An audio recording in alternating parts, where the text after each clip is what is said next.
این هفته خبر تو خبر داره براتون از شیخ بری که قرار بود به ترامپ اجازه نده که برجام رو پاره کنه. بله اون خیلی چیزا ممکنه دلش بخواد برجام تضعیف بکنه، دلش بخواد برجام رو پاره میکنه، مگر ما میگذاریم؟ و باز هم خبر تو خبر داره براتون از عظمایی که قرار بود در صورت پاره شدن برجام اون رو آتیش بزنه.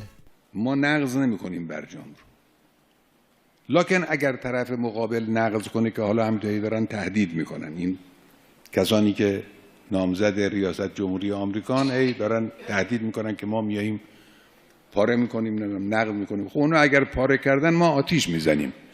تازه این جوجه طلبه قبل از پاره شدن برجام اون رو در برابر دوربین به صورت نمادین آتیش زده بود تا مثلا اقتدار پلاستیکی نظام رو به رخ بکشه. الرحمن الرحیم. دوستان عزیز، همونطور که دیدید اخیراً مشاور ترامپ برجام رو به صورت نمادین پاره کرد و به اون آب دهان انداخت. ما هم همونطور که امام خامنه‌ای فرمودن اگر برجام رو پاره بکنند ما برجام رو آتش خواهیم زد، ما هم به صورت نمادین برجام رو آتش میزنیم. این هم که میبینید به صورت نمادین برجام FATF رو دارم و آتش میزنم به حکم همین قضیه. بسم الله الرحمن الرحیم.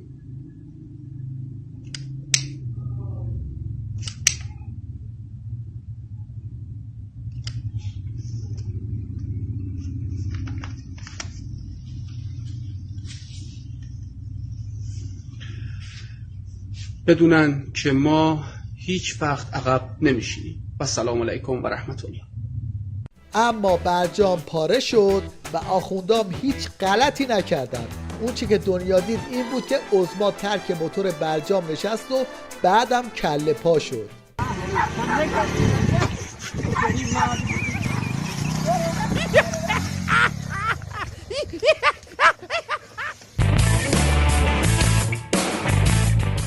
ببینید این تناقض‌گویی‌ها و حرف عوض کردن‌ها کار رو به کجا کشوند که بزبز قندی نظام هم صداش در اومد و اینطوری واکنش نشون داد.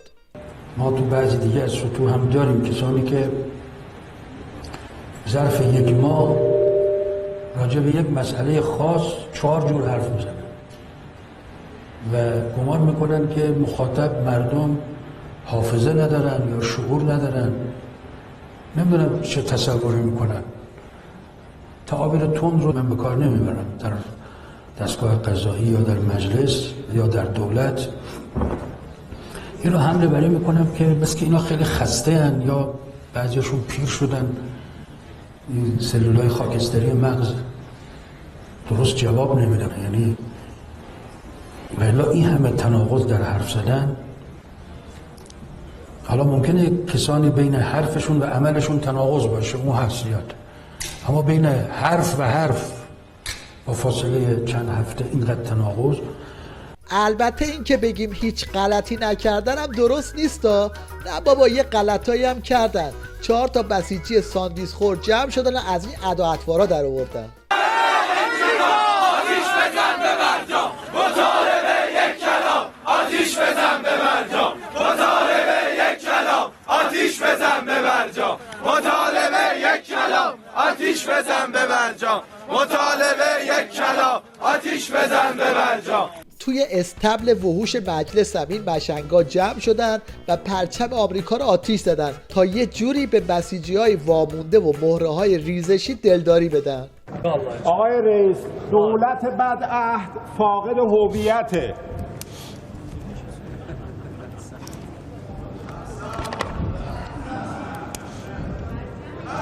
مرگ بر آمریکا!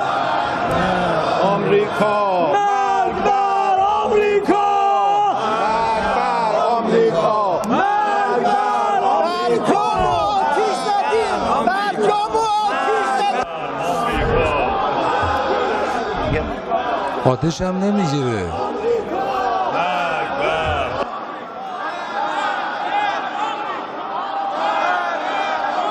ببینید وضع چقدر خرابه که همین پارس خوابیده هم تو نظام ولوله انداخت و بین خودشون دعوا شد تا جایی که این گلابی مجبور شد اینجوری خط و نشون بکشه.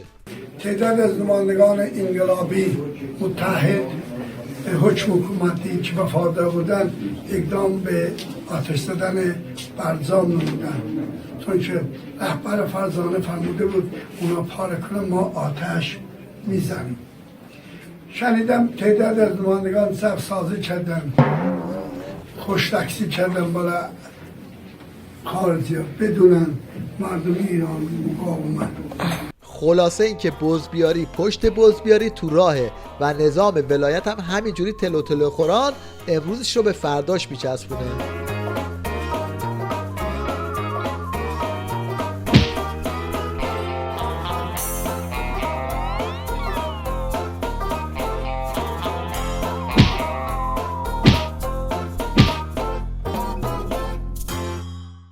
از همه تماشایی تر قیافه ممجواد زخیمه که با گوشای آویزون زده بود تو فاز هارت و پورت. این کار حتما به انزوای آمریکا منتهی میشه و حتما آمریکایی ها در حوزه بین المللی هم از این حرکت خودشون منفعتی نخواهند برد. باید منافع ایران در برجام تضمین بشه. اگر منافع ایران در برجام تضمین نشه و اگر آمریکا بخواد با روش‌های مختلف فشار بر ایران، فشار اقتصادی بر ایران ایجاد بکنه، حتما ایران هم واکنش مناسب رو نشون خواهد داد. این خیلی دوست داره وضعیت رو عادی جلوه بده، اما صحنه واقعی برای آخوندها یه چیزی توی مایه هاست.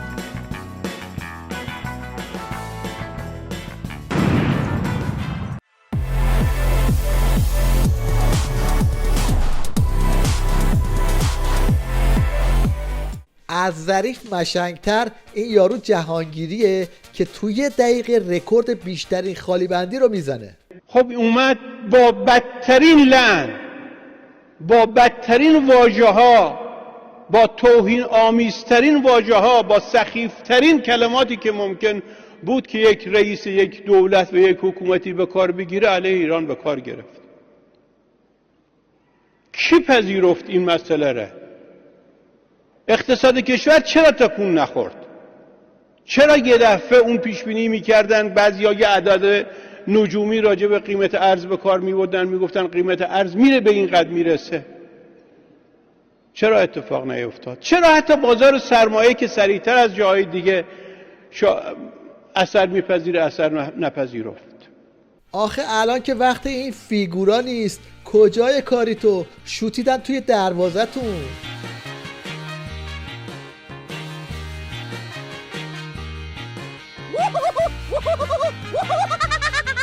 یادتونه شیخ فری گفت ما با اروپا برجامو ادامه میدیم؟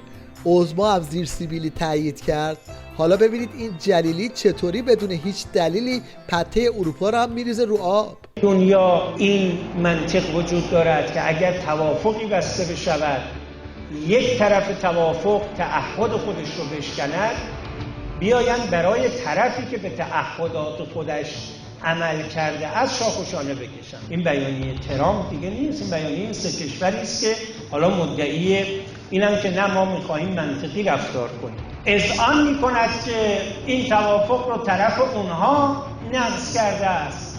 بعد به شکل‌های مختلف باید و نباید برای ایران تأثیر می‌کنه. بله، از حالا به بعد هر چی درباره برجام گفتن بدونید که توهمه، یعنی از اروپا کشکم نصیبشون نمیشه.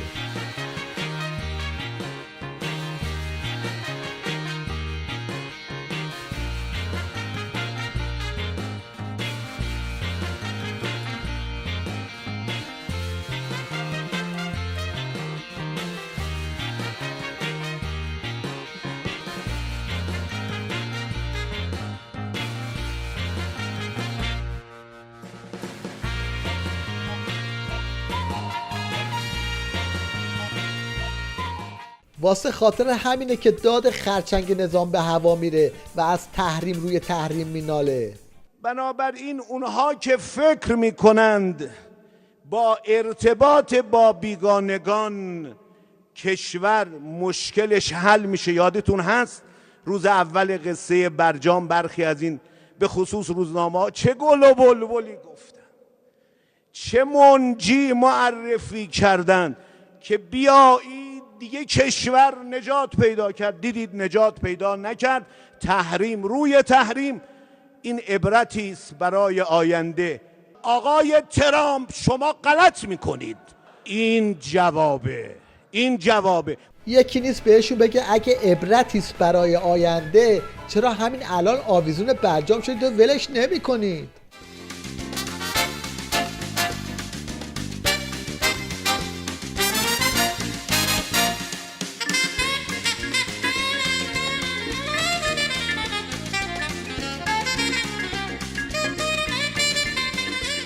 البته آخوندا در برابر لغو برجام یه اقدام مقتدرانه دیگه هم کردن و اون پخش این فیلم خیلی ترسناک از تیوی ریش بود.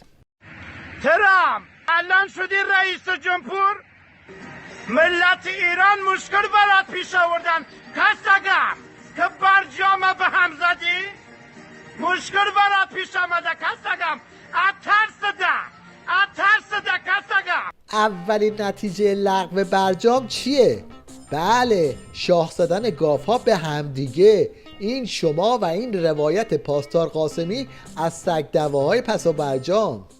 برجام تکلیفش از همون روز اول معلوم بود. یک توطئه‌ای، یک کودتایی بسیار نرم که قرار بود 2 و 3 و 4 و 5 هم اتفاق بیفته. 20 تو فرهنگی، نفت یه مدل، اینها تو کشاورزی یه FATF یه داستان دیگه و اینها همه رو کلید زدن اینا. 20 رو که آقا رفت زیر یه خمشونی اینا، آقای لاریجانی فرمودن ای کی کجا کی تصویب کرد ما نمی‌دونیم اینا کی بود من نبودم. آقای لاریجانی 20 رو شما امضا کردید. آقا جان پریشب فرمودن، دیشب آقا جان فرمودن که بر اساس اطلاعاتی که دارم اینها پاش نشده، داره اجرا میشه.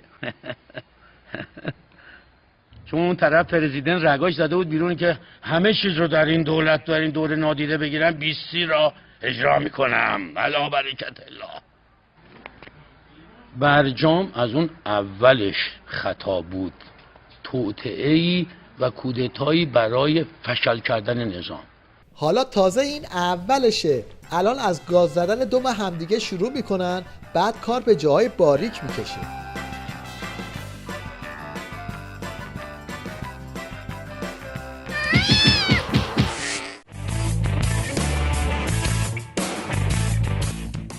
این بسیجی رو یادتونه مردم رو به اسید پاشی تهدید کرده بود؟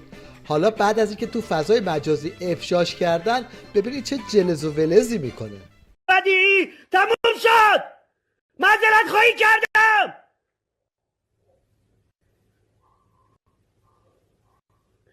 چرا عکس ناموسم رو پخش میکنی؟ چرا شماره پخش میکنی؟ فوش ندارم میگن نداشت.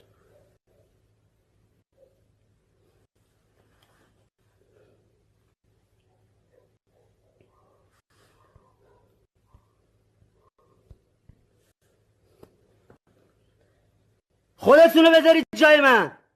خواهر من خواهر شما، شماره تلفن من، آدرس من، کارت ملی من، همه رو رفتم پخش کردم. دیگه هر چقدرم داد و قال کنی و مشت بکوبی به جایی نمیرسی. افشاد کردن و دارن به ریشت میخندن.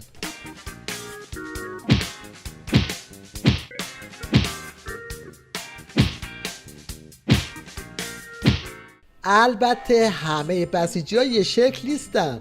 بعضی بسیجی ها هستن که به مصلحت روزگار شیش تیغ میکنن، اما وقتی پاش بیفته برای دفاع از نظام گریبان چاک میدن. اگر این نظام در معرض سقوط قرار بگیره، همین نظامی که میشناسیم، یعنی همین مجلس شورای اسلامی، همین مقام معظم رهبری، همین شورای نگهبان، همین روزنامه کیهان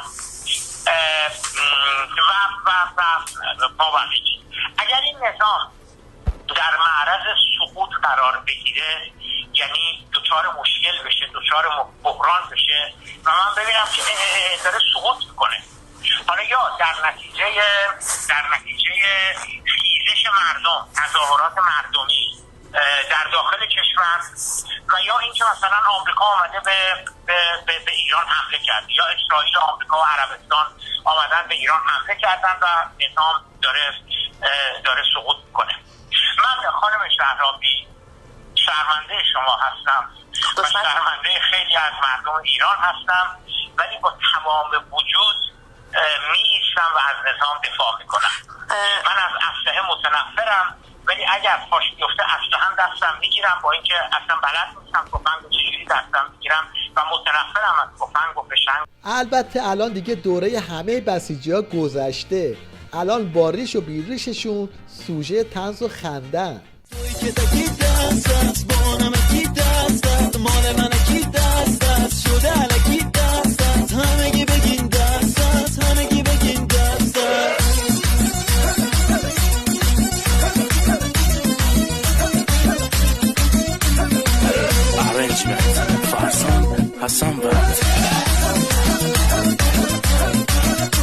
آقا تموم شد خانوم سینو هم جونش کن، آقا دل بده داغونش کن، موهاتو پرید چونش کن، غر بده لرزونش کن، غر بده لرزونش کن، غر بده لرزونش کن.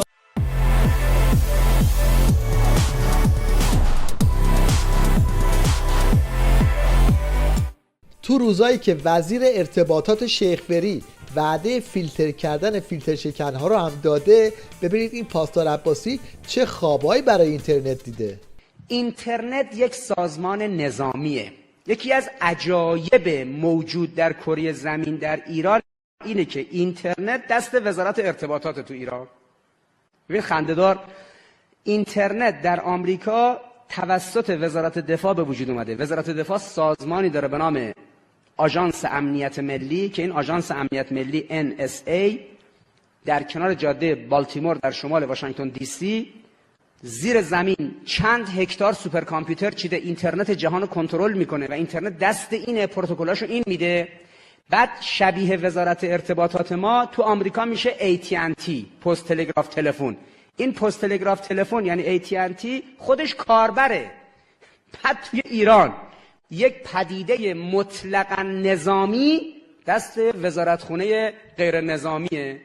یکی از زمینه‌ها که جمهوری اسلامی تضعیف میشه و ضربه میخوره اینه که اینترنت در جمهوری اسلامی تو چین دست نظامی هست، تو روسیه دست نظامی هست، توی رژیم صهیونیستی، همه کشورهایی که تو این زمینه‌ها مدعیان، تو خود انگلیس سازمان GCHQ، در آمریکا سازمان NSA، بعد توی ایران که این همه دشمن داره در دنیا توسط یه سری مهندس کامپیوتر اداری تو وزارت ارتباطات کار مدیریت میشه.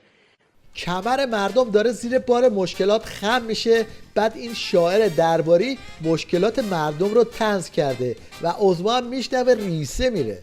ای دل بر من تا غم وام است و تورم، محراب به یاد خم ابروی شما نیست. بی دغدغه یک سجده راحت نتوان کرد، تا فکر من از قسط عقب مانده جدا نیست. یک سکه سپردند، 2 سکه گرفتند، گفتند که این بهره بانکی است، ربا نیست.